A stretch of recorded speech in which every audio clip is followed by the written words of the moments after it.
Turkey is playing the long game, and today's speech was part of a very careful, in my opinion, escalation strategy. And there are two segments of this strategy, I have to say.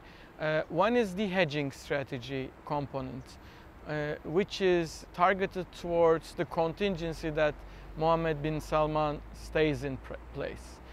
In that case, Turkey doesn't want to turn this into a bilateral issue between Turkey and Saudi Arabia. Rather, the Turkish effort seems to be concentrated on turning this into a multilateral issue, as properly it should be, I have to say. Turkey doesn't want to be left alone with Saudi Arabia on all of this. There's also the offensive component of the strategy.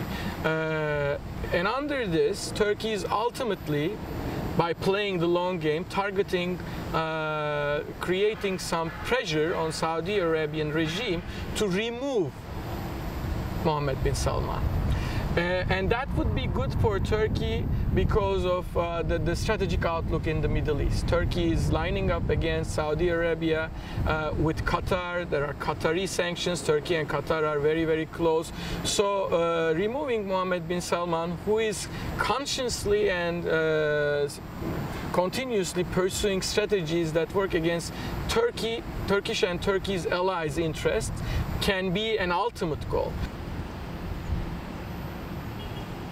Risk in that strategy is if Mohammed bin Salman stays in place, and if this is turned into a bilateral issue between Turkey and Saudi Arabia, which would alienate Saudi investments. Nevertheless, the Turkish authorities, including President Erdogan, demonstrated as demonstrated in his speech today, is very, very careful about that.